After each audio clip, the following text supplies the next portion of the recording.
Hello everybody, it's me, Permature17, and doing something over and over again can be hard. But not too hard if you have to do it 5 times. Like in Python, if you had to write print hello world 5 times, that won't be too hard. But what if I told you to do it 5,000 times?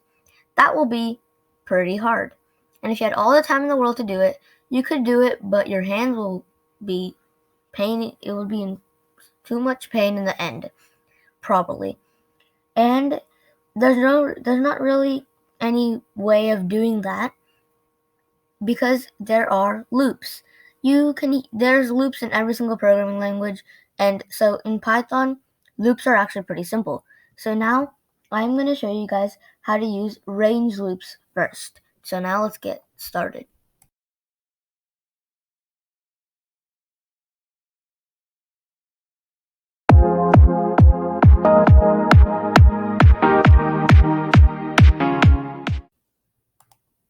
Okay, so now let's look at range loops. So what we're going to do is, let's just see how long it will take us to write print hi 3 times. So let's get started. That's 1. That's 2.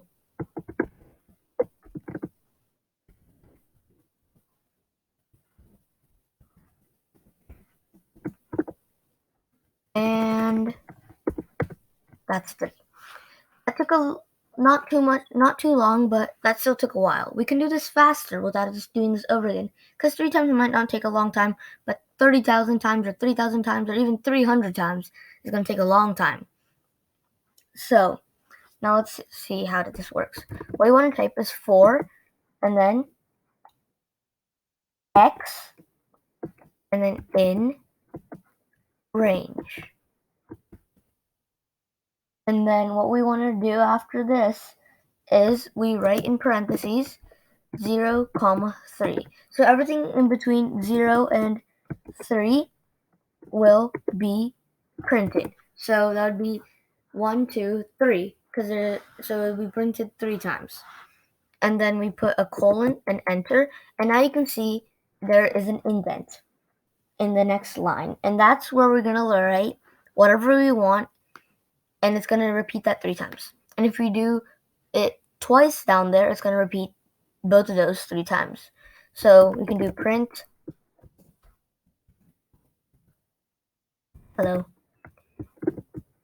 and press enter, and then it still thinks that you're still putting more information in, and you don't, even if that's enough, press enter one more time, and it does what you want. So now I'm going to explain what I meant before this. So I'm just going to type the same thing in, then 0, 3, and then the colon and enter. And if I write print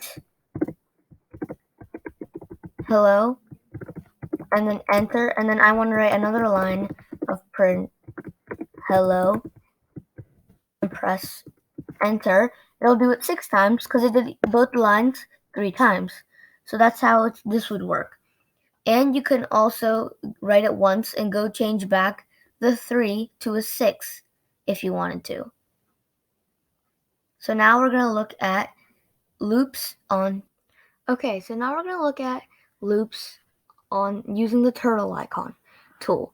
So what we're going to do for this is we're going to be looking at how to make a square without doing the same move left 90 degrees and move forward 50 over and over and over and over again. And how we will do that, I will show you right now. So what we want to do is for I in range, and then we want to do it 4 times. So 2 moves 4 times. So put 4, colon, enter, and now we have indented. So now what we want to do is, because our name for this character tool turtle thing is T, we do T dot forward, and then in parentheses 50 because you want to move forward 50, then enter, then T dot left, and then degrees is 90 for a right angle, and then press enter. And now you can see our turtle has successfully done a square in by itself, and we only use 3 lines of code instead of 8. So this makes it much more efficient and easy to do loops on turtle.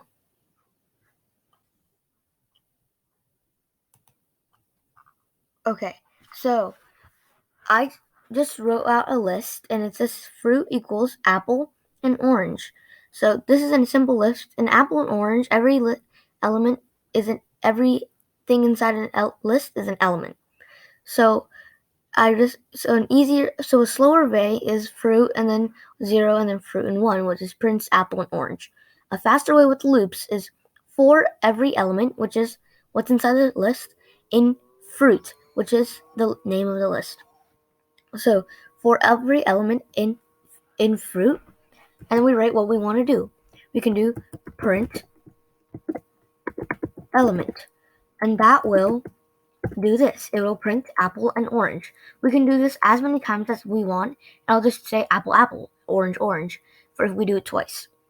So that will be the last type of loop we're going to be looking at in this video.